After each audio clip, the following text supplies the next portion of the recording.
Eh bien, merci Seigneur de nous donner cette liberté de nous réunir chaque dimanche en toute sécurité et de savoir que nous pouvons te chanter, que nous pouvons te prier et que nous pouvons venir à tes pieds écouter ce que tu as à nous dire.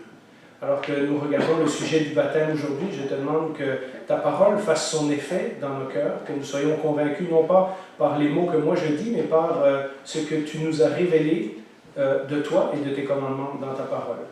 Plusieurs des personnes qui sont ici sont en cheminement pour un baptême dans un futur plus ou moins proche, et je te demande de les aider pour que ce message aujourd'hui parle aussi fortement à leur cœur.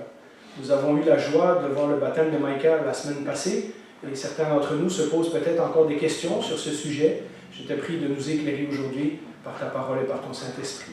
Au nom de Jésus, je te demande. Amen. Alors, j'ai intitulé le message quand il est question de baptême, c'est-à-dire à propos du baptême. Je voulais faire la suite puisque la semaine passée, on a eu un baptême et une bonne partie d'entre vous étaient là. Sinon, de toute façon, le message et la vidéo seront sur YouTube dans quelques semaines.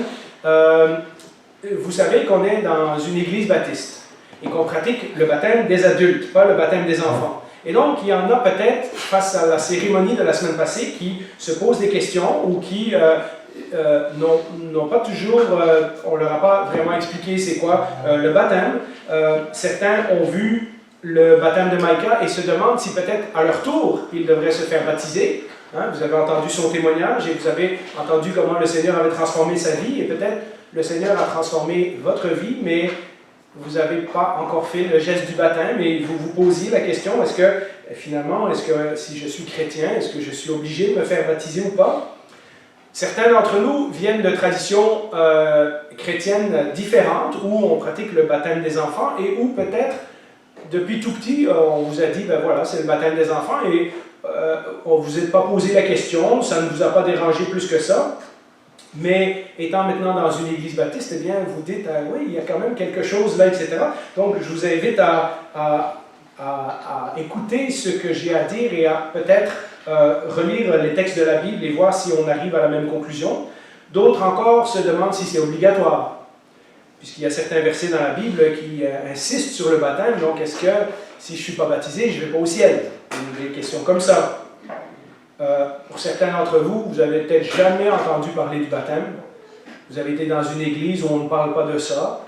Ce n'est pas quelque chose que vous avez vu. Ou alors vous êtes nouveau et vous ne savez pas trop de quoi je suis en train de parler. Alors aujourd'hui, ce sera une bonne occasion de faire connaissance avec ce sujet-là. On sait aussi que certains de nous se sont fait baptiser. Notre sœur Lucienne, lorsqu'elle a donné son témoignage, nous a dit qu'elle s'est fait baptiser quand elle était jeune parce qu'elle était une bonne fille. Et puis, on ne lui a peut-être pas expliqué exactement, etc. Puis, aujourd'hui, maintenant qu'elle appartient au Seigneur, elle comprend ces choses-là sous un autre angle. Certains d'entre nous se sont fait baptiser parce qu'on nous avait dit de le faire.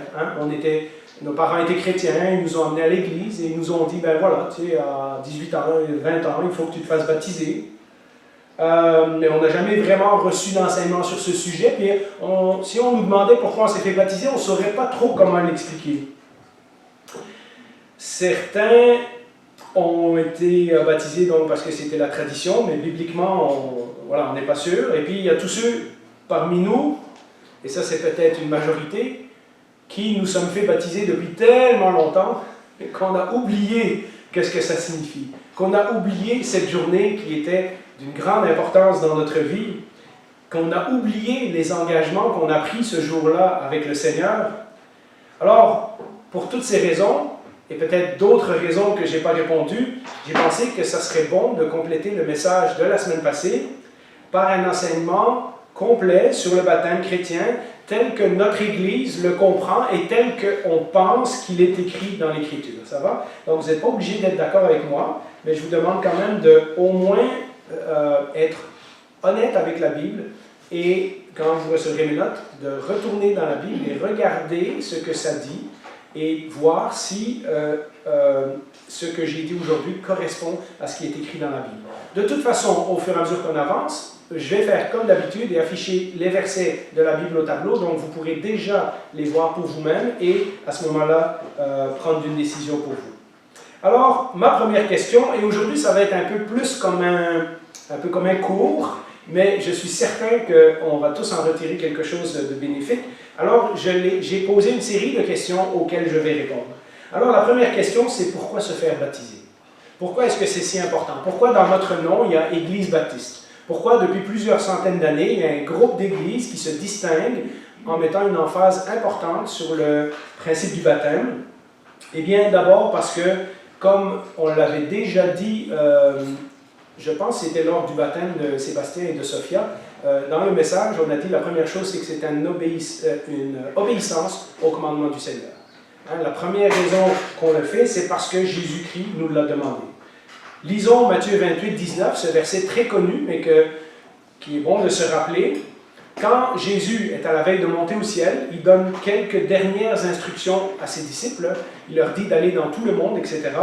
Et il leur dit ceci, au verset 19, « Allez donc, faites de toutes les nations des disciples, baptisez-les au nom du Père, du Fils et du Saint-Esprit. » Donc vous voyez, non seulement on doit en faire des disciples, mais dans le commandement de Jésus, on doit aussi les baptiser. Ça fait partie du même processus. Le livre des Actes nous raconte en long et en large comment le livre des Actes, c'est le livre qui suit les évangiles, donc tout de suite après la vie de Jésus, c'est la vie des apôtres, et comment l'Église a été créée tout au début. Et dans le livre des Actes, on a de nombreuses histoires de gens qui ont cru en Jésus et qui se sont fait baptiser tout de suite après. Nous lisons que le baptême était pratiqué dès le début de l'Église. Donc ce n'est pas une tradition que les baptistes ont rajoutée en l'an 1600.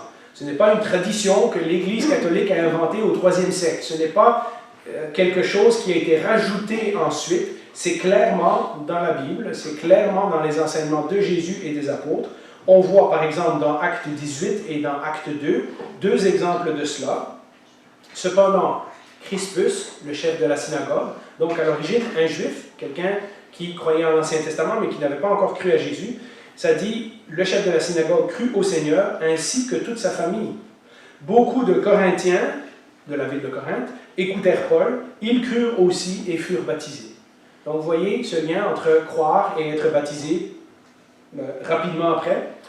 Et ensuite, par exemple, lorsque Pierre fait son premier grand sermon devant plusieurs milliers de personnes à Jérusalem, ça nous dit dans Acte 2, 41, « Ceux qui acceptèrent la parole de Pierre furent donc baptisés, et ce jour-là, le nombre des disciples augmenta d'environ 3000 personnes. » Donc vous voyez encore de nouveau le mot « disciple ». Donc ce n'est pas simplement des gens qui sont chrétiens de tradition, ce sont des gens qui s'engagent à suivre Jésus. Et ils se sont fait baptiser en réponse au message de l'apôtre Pierre. Alors, déjà, ça répond en partie à une des questions que j'ai posées dans mon introduction, que certains de vous peuvent peut-être se poser. Si je suis déjà sauvé, est-ce que je dois quand même me faire baptiser? Alors, vous voyez que dans ces versets-là, ça nous dit déjà que si tu es sauvé, oui, l'étape prochaine, c'est de se faire baptiser, c'est normal. Les premières églises, donc, en obéissance au commandement de Jésus, ont pratiqué le baptême de ceux qui se déclaraient comme disciples. Ça, c'est un point important à se rappeler. C'est ceux qui se disent disciples de Jésus, c'est-à-dire ceux qui vont suivre Jésus, ceux qui sont prêts à renoncer à leur style de vie pour suivre le style de vie du royaume de Dieu. Ce sont les disciples qui se font baptiser. Ça va? Alors, la deuxième question, et peut-être que certains de vous ont hésité à se faire baptiser parce que vous êtes gênés, pourquoi devant tout le monde? Pourquoi je ne peux pas faire ça en cachette chez moi, dans le bain, ou quelque part d'autre? Pourquoi on le fait devant tout le monde? Et ça, c'est une autre partie de la réponse à la même question. La raison, c'est que le baptême est une déclaration publique. Dans la Bible, les gens ne se cachent pas, ils font le baptême en public. Le baptême, c'est de rendre notre foi publique. C'est-à-dire que ce qu'on a cru à l'intérieur, on veut le montrer par un geste extérieur. Et si on veut le montrer par un geste extérieur, c'est assez difficile à cacher. Alors, dans les églises où on met quelques gouttes d'eau sur le front, c'est facile à cacher. Mais quand on voit dans la Bible, et j'en parlerai dans quelques instants, qu'on trempait les gens au complet dans l'eau, il faut quand même un endroit où il y a assez d'eau pour tremper les gens au complet. Et donc, évidemment, c'était un endroit public. Souvent, à cette époque-là, ça se faisait dans les rivières, dans les lacs et tout ça. Et puis plus tard, on a construit des baptistères dans nos églises, comme vous avez vu la semaine passée, pour nous éviter d'aller sur le bord d'un lac. Et donc maintenant, on le fait dans nos églises. Mais on ne le fait pas en privé. La semaine passée, la salle était pleine. Il y avait plein de gens. Tout le monde a vu le témoignage et entendu le témoignage de Micah. Non seulement son témoignage verbal, mais aussi le geste qu'il a posé en s'identifiant à la mort et à la résurrection de Jésus-Christ. On comprend qu'à certaines époques, dans certains pays, le baptême pouvait coûter très cher. Imaginez déjà au temps qu'on a lu du Nouveau Testament, que vous soyez juif ou que vous soyez romain, ça vous coûtait quelque chose. Parce que si vous étiez juif, vous étiez en train de dire « Je renonce aux traditions de mes ancêtres parce que j'ai compris que la suite de l'Ancien Testament, c'est la bonne nouvelle de Jésus-Christ. » Et donc, en se prononçant pour Jésus-Christ, ils étaient exclus de la synagogue. Ils étaient exclus de la vie religieuse en Israël. Ils étaient exclus on considérait qu'ils étaient exclus du peuple de Dieu. Or, on sait très bien que le peuple de Dieu, ce n'était pas qui on pensait que c'était, mais ça, c'est le sujet d'un autre débat. Et si vous étiez romain, ce n'était pas mieux. Parce qu'en déclarant que Jésus était votre Seigneur, vous étiez en train de vous opposer à César. Vous savez que rapidement, à peu près à cette époque-là, les empereurs romains ont commencé à exiger le culte de leur propre personne, comme Nebuchadnezzar avait fait dans l'Ancien Testament avec la grande statue.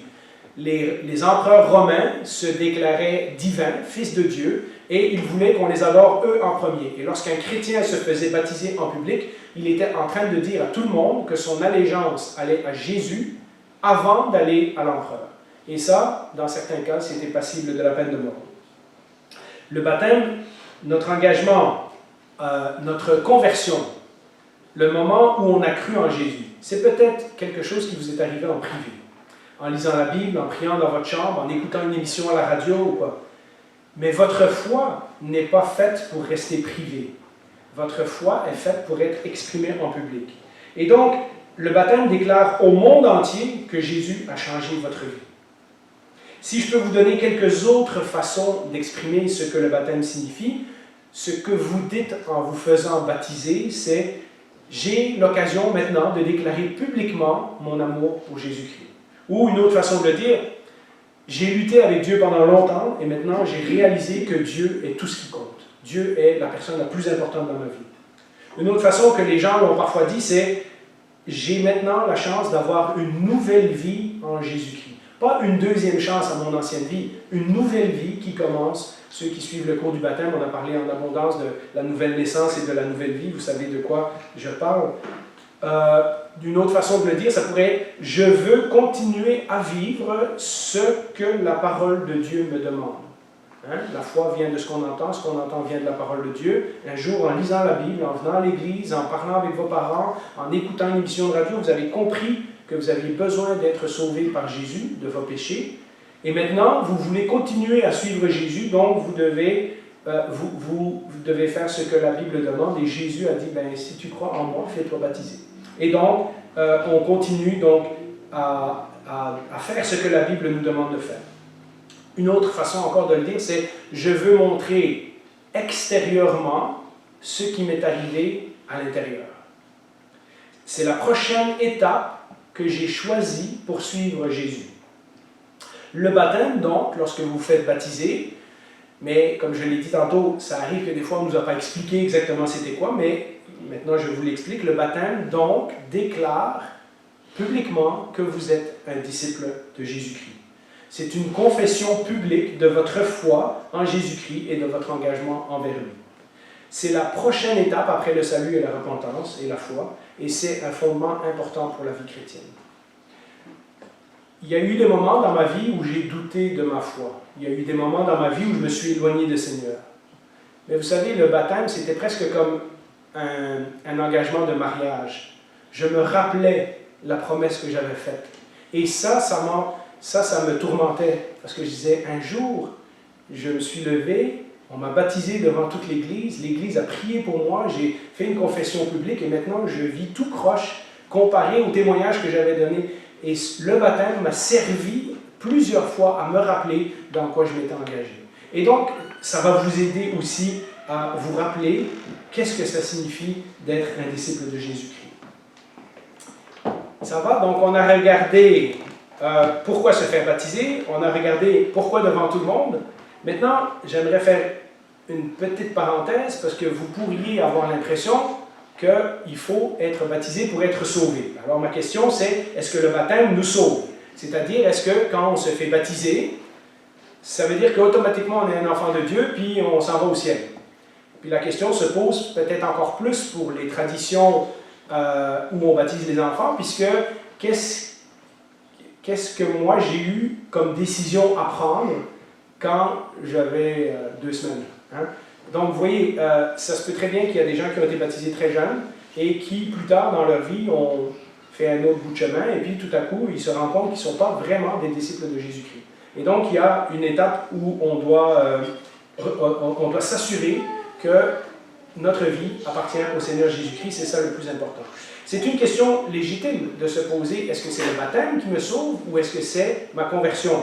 Parce que le livre des Actes accorde beaucoup d'importance au baptême. On voyait que les gens se faisaient baptiser tout de suite. Et donc, on peut peut-être mal comprendre les textes. Par exemple, quand on lit vite un texte comme Marc 16, et certains ont utilisé ce texte-là pour dire « tu dois absolument être baptisé, sinon tu n'es pas un enfant de Dieu ». Celui qui croira et qui sera baptisé sera sauvé.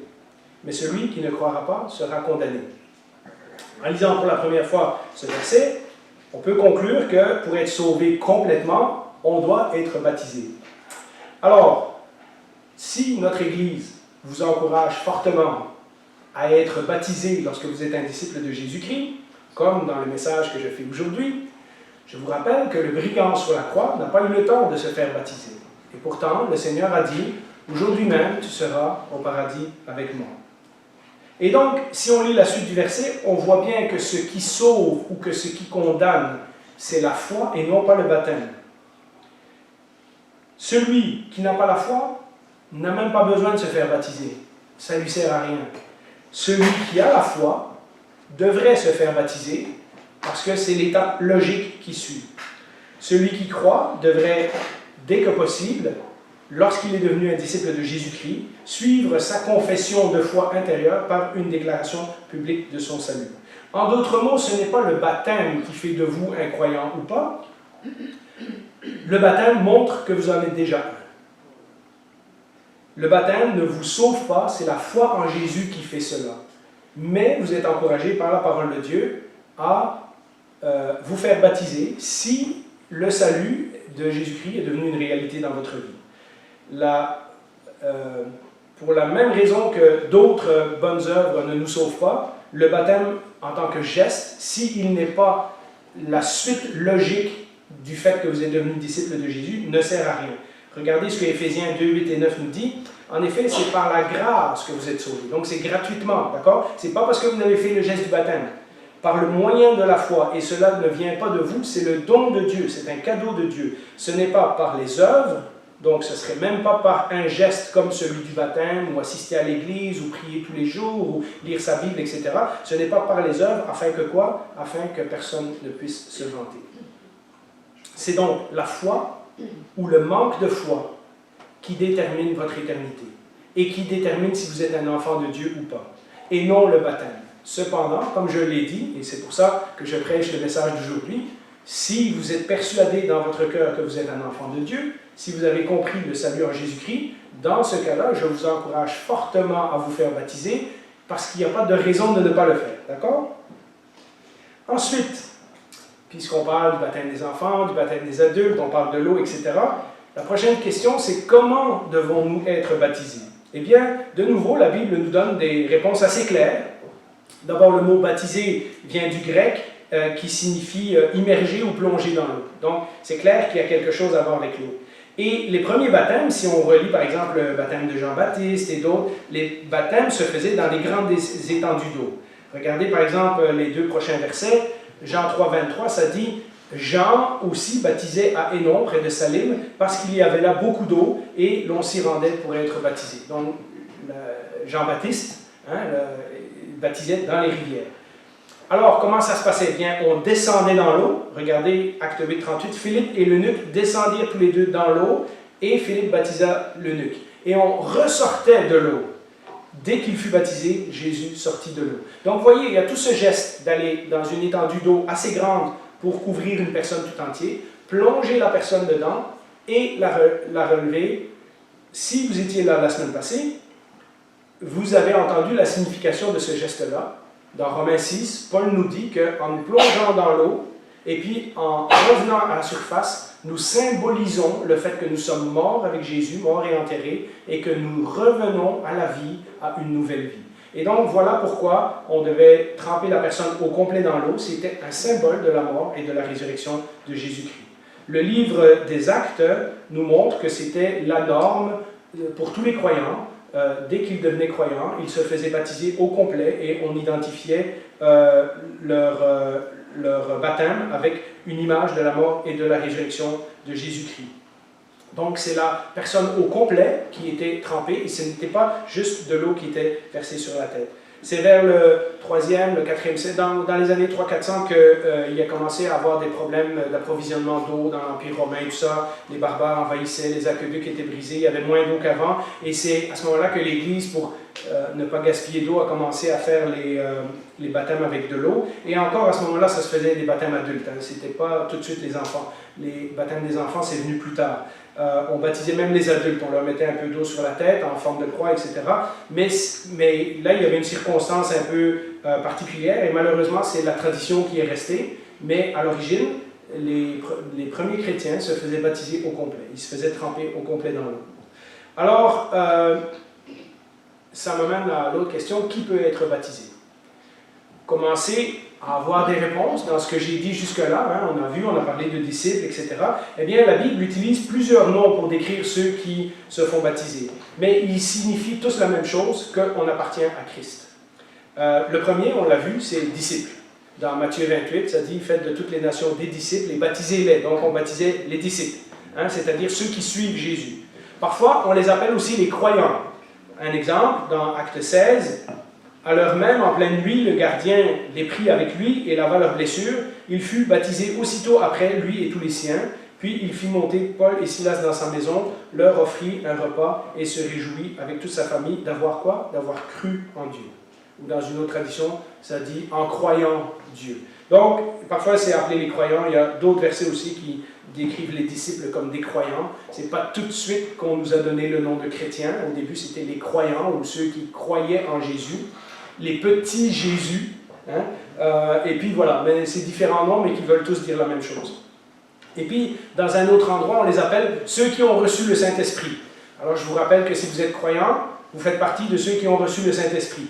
Hein? La Bible nous dit que lorsqu'on appartient à Jésus-Christ, c'est un travail du Saint-Esprit qui vient nous faire naître de nouveau de l'intérieur et que l'Esprit reste en nous comme gage, comme promesse que nous appartenons à Dieu et comme promesse de notre résurrection. Alors, parfois, on les appelle ceux qui ont reçu le Saint-Esprit. Mais ce n'est pas un acte extraordinaire que, il y en a qui ont été baptisés parce qu'ils croyaient et d'autres, ils ont été baptisés parce qu'ils ont reçu le Saint-Esprit. Ça signifie tout la même chose. Dans Acte 10, 44 à 48, ça dit, Pierre est allé prêcher dans un endroit et ça dit, Pierre parlait encore quand le Saint-Esprit descendit sur tous ceux qui écoutaient la parole. Tous les croyants qui étaient circoncis, c'est-à-dire les Juifs, qui étaient venus avec Pierre, furent stupéfaits de ce que le don du Saint-Esprit était déversé même sur les non-Juifs. Les premiers chrétiens auraient pu croire que, non, le Saint-Esprit c'est seulement pour les Juifs qui se convertissent. Mais là, dans ce cas-là, Dieu démontre que le Saint-Esprit est pour tous ceux qui croient. Et donc, nous avons cette histoire. En effet, là, ils les entendaient parler en langue et célébrer la grandeur de Dieu. Alors Pierre dit, peut-on refuser l'eau du baptême? Peut-on refuser de baptiser ceux qui ont reçu le Saint-Esprit tout comme nous? Et il ordonna de les baptiser au nom du Seigneur. Ils lui demandèrent alors de rester quelques jours avec eux. Donc, dans certains endroits, ça s'est passé de façon visible. La conversion de ces gens-là est venue pendant que Pierre parlait. Ils ont reçu le même Saint-Esprit que ceux qui étaient dans la chambre haute à la Pentecôte et qui ont reçu le Saint-Esprit. Et on voit dans un autre épisode aussi que des Samaritains ont reçu le Saint-Esprit. Donc, dans le livre des Actes, le Seigneur veut nous montrer que tous ceux qui croient reçoivent le Saint-Esprit.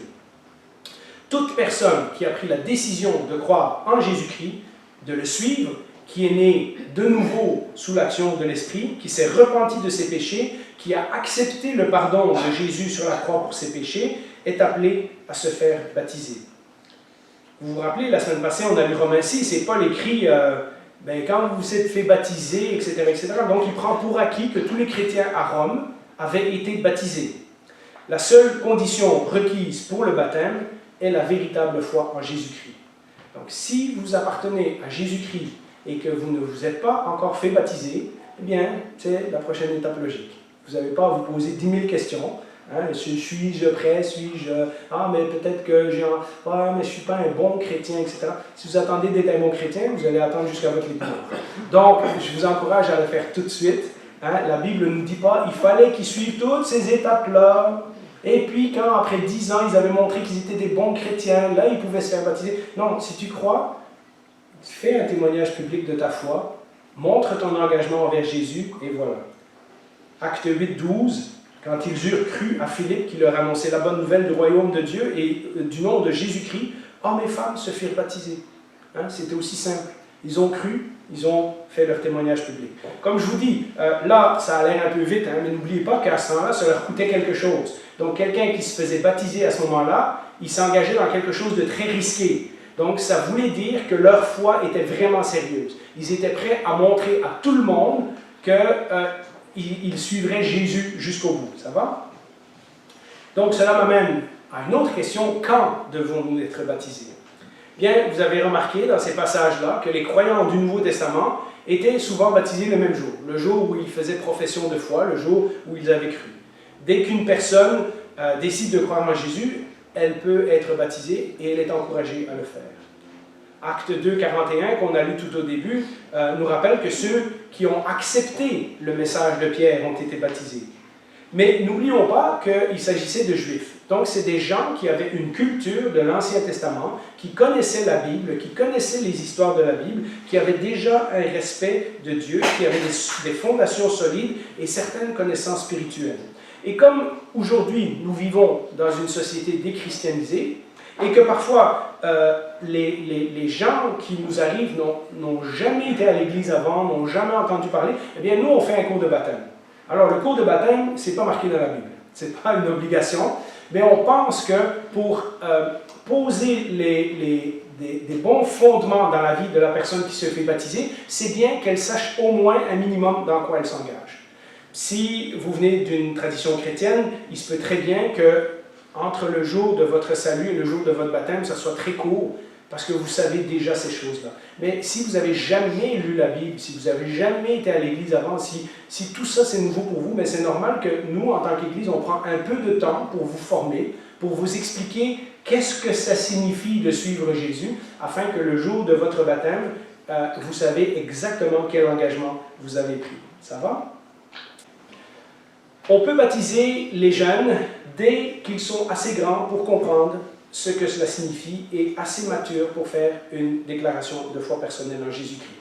Il y a quelques années, nous avons Jean Samuel qui s'est fait baptiser et il avait 15 ans.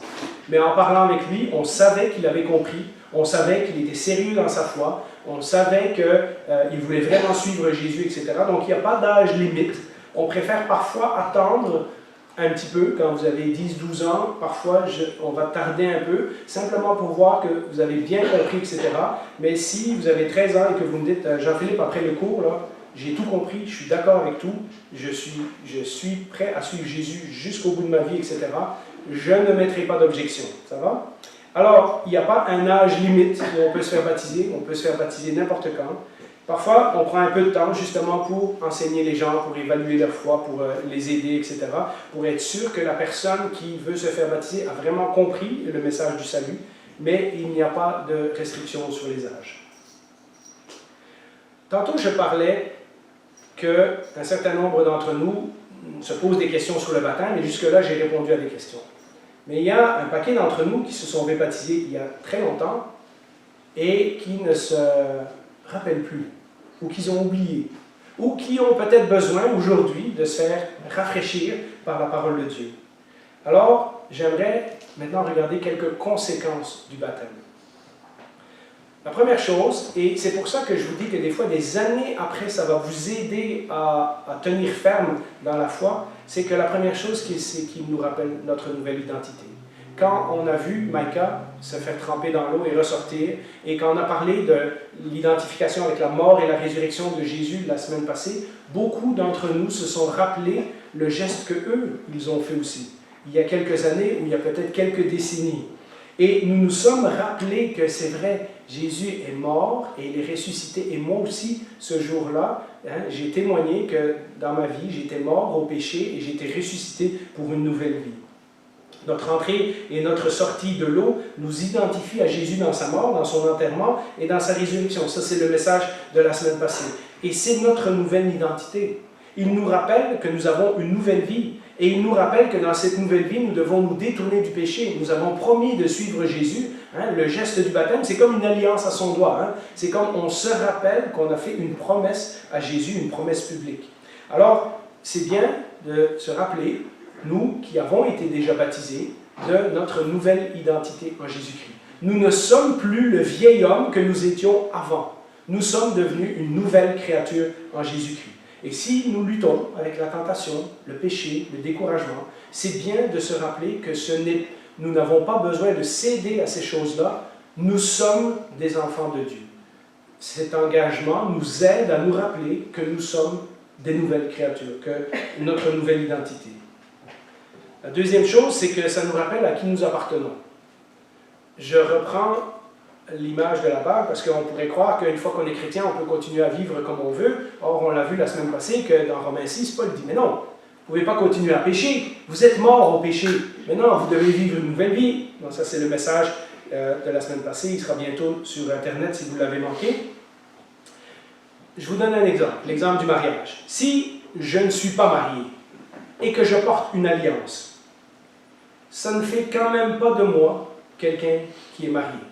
D'accord? Donc, si je ne suis pas chrétien et que je me fais baptiser, ça ne fait pas moi un chrétien. Mais si je suis marié et que je ne porte pas ma bague, je suis quand même marié. Alors, on peut être sauvé sans avoir été baptisé, c'est-à-dire on peut être uni avec Christ, mais qu'on n'a pas encore mis notre alliance à notre doigt. Mais si on veut vraiment, et tous les couples mariés le savent, si on veut éviter les tentations, si on veut éviter les confusions, si on veut éviter les ennuis, les jalousies, etc., lorsqu'on est marié, c'est plus facile lorsqu'on porte son alliance, n'est-ce pas? Les gens n'ont qu'à regarder notre doigt et ils savent tout de suite, ah ouais, ça, cette personne-là, elle est prise. Cette personne-là appartient à quelqu'un d'autre, d'accord? Je vois déjà des couples mariés qui regardent si leur conjoint à leur bague.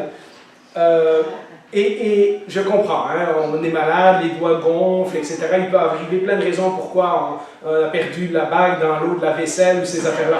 Mais je comprends, ça peut arriver. Mais vous voyez, si par respect pour notre conjoint ou notre conjointe, c'est plus simple, ça évite bien les problèmes, de s'afficher tel qu'on est. Ok? Eh bien, lorsqu'on est sauvé, on appartient à Christ. Et le baptême, c'est un peu comme si on passait une alliance à notre doigt. Ça nous rappelle que nous ne nous appartenons plus à nous-mêmes. Nous n'avons plus le droit de décider de tout et n'importe comment sans en parler au Seigneur. Parce que ce que nous voulons faire, c'est sa volonté et non la nôtre.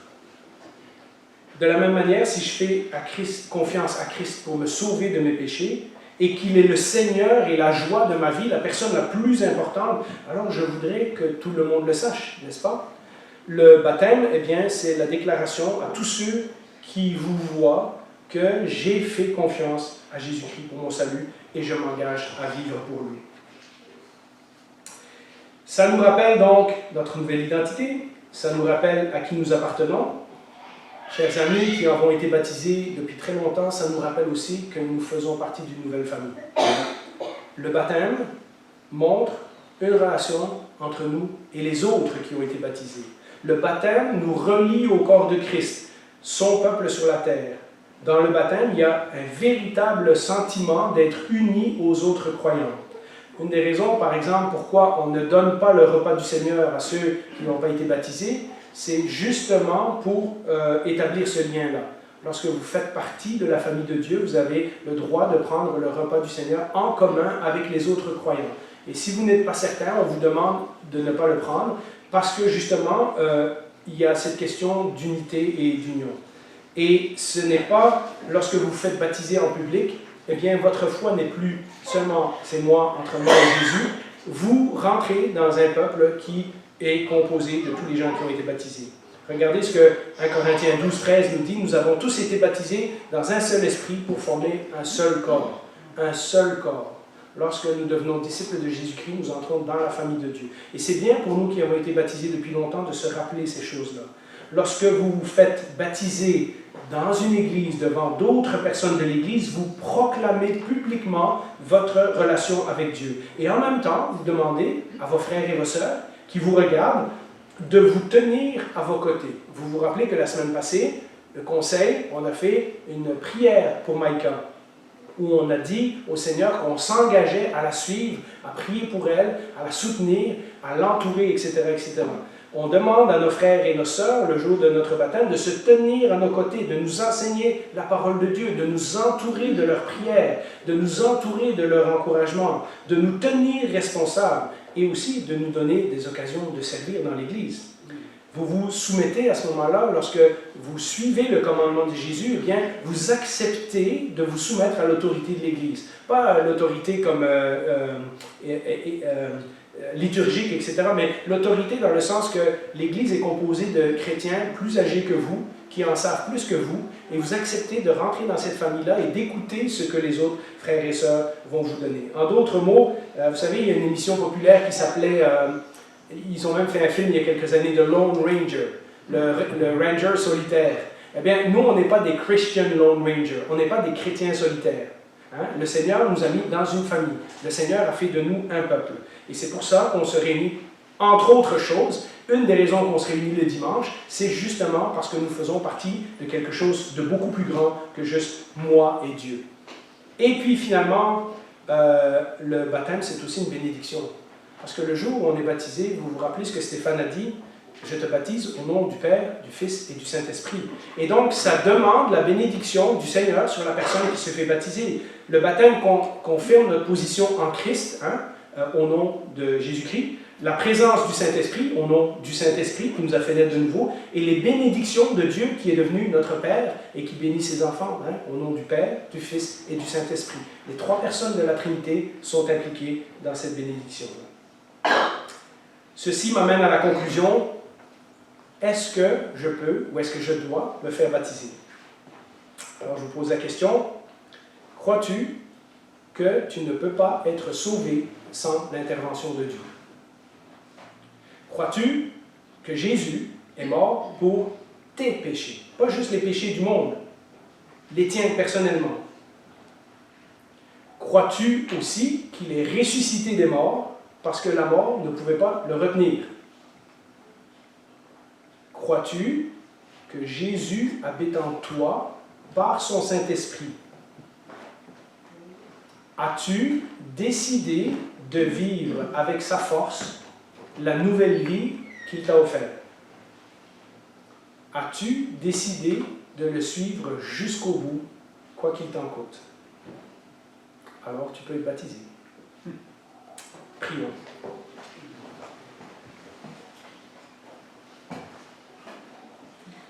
Seigneur, je te remercie parce que ta parole est riche en enseignements et elle nous dit précisément ce que nous devons faire lorsque nous sommes disciples de Jésus-Christ.